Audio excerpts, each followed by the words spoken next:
Outside Old Trafford, this is full-time Devils. We've just seen Manchester United beat Burnley 3-1.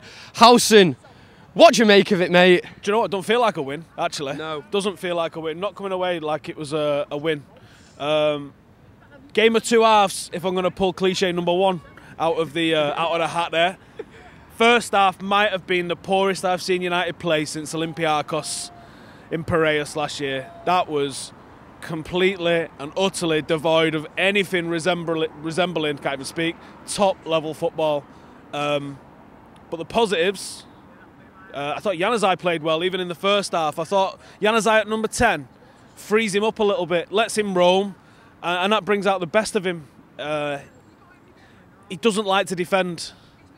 And when you give him the opportunity at number 10, they don't have to defend. When you play him on the wing, you've obviously got a little bit of a job to do. You've got him out of full-back. You might have to do a little bit with the winger as he's coming at you. But in the number 10 role, I liked it.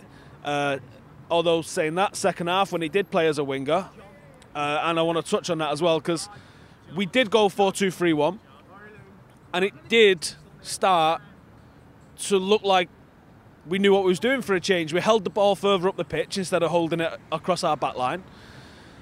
Januzaj and Di Maria look okay as wingers, so I'm gonna give everyone the benefit of the doubt there for the second half, because changing formation on the fly is not an easy thing to do. Burnley are a really organised team, and they came today to play football, and it put the frighteners up us a little bit.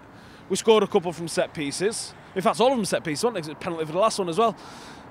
So we've not ripped them open with football, which is the problem. It's the thing I've been saying for weeks, and I want to make the point that even though we did change it to 4-2-3-1, it's not the formation. The formation isn't what our problem is. Our problem is the playing of the football, supporting our teammates in possession. You can implement a 4-2-3-1 with a defensive mindset.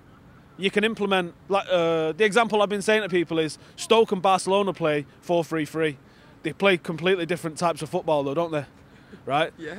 So, and that's I was wondering where you were going with that. No, they play the same formation, so you can't just say, we should play that formation. No, it's not about the formation. It's about the implementation of that formation. Yeah, but do you not agree that it was completely different, wasn't it, when we had two strikers to when we had one? I mean, Van Persie was involved in the game so much more, in such a more positive way.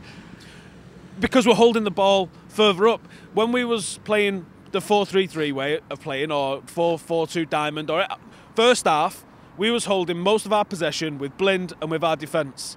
In the second half, we put the two midfielders there, and Van Persie was coming. We was holding it with the 2 and the 3. We was holding it with them 5 in the middle, and that is the difference. That's all I've been asking us to do, is move that ball up the pitch. Because once you move the ball up the pitch, then you're dragging defenders out of the way and you're creating your own space. There was at times today where the Burnley midfield and the Burnley defence was literally 3-4 metres apart. I don't care who you are and how good your touch is. When someone's got to fire a ball into you there, and we've seen it with Falcao, who I'm assuming is probably not a bad footballer.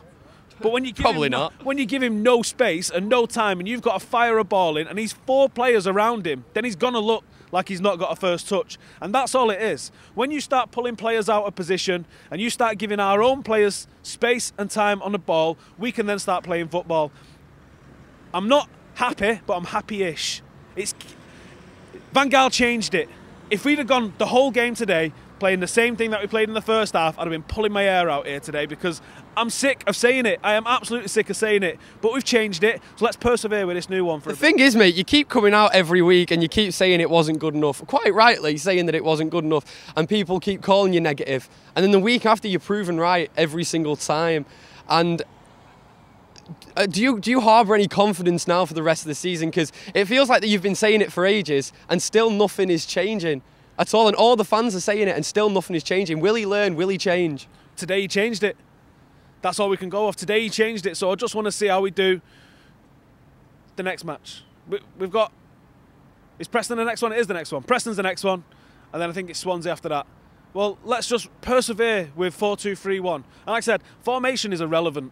And I'll draw you pictures if you want and show you how a 4-4-2 is exactly the same as 4-3-3 at times, because it is. The formation is literally irrelevant. It's how you implement it and how the player's mentality is. When you've got 2 midfielders, and I don't care who it is, when you've got 2 midfielders sat side by side like that, then there's a different mentality, because one can sit, one can go. Whereas when you've got the bottom of a triangle, then it always has to kind of go forward. And the way we implement that 4-3-3 that he's played all year is that we have the 4 at the back, or recently we've had the 4 at the back, Blind sitting, and then the rest of them just sort of make a line across the back line. No movement either as well. Complete lack of movement. Give me movement, give me more players in the middle, and I'm happy. The problem we've got then is that the one up front has got 4 people asking to play there, and there's big decisions need to be made at the end of the summer about who stays and who goes. Who would you play there, though, for the next game? I'd play Falcao there because I think he's... I've heard a lot of people saying, don't sign him, waste the money, this, that and the other, but I don't think you can pin his... I won't say bad performances, but I'm going to say lack of good performances on Falcao. I think you've got to look at the rest of the team. It's their job to feed him. He should be standing there like the Matador that he is, on the penalty spot, waiting for service. He's having to come back and graft for it, and that's not Falcao's game. That's not United player game.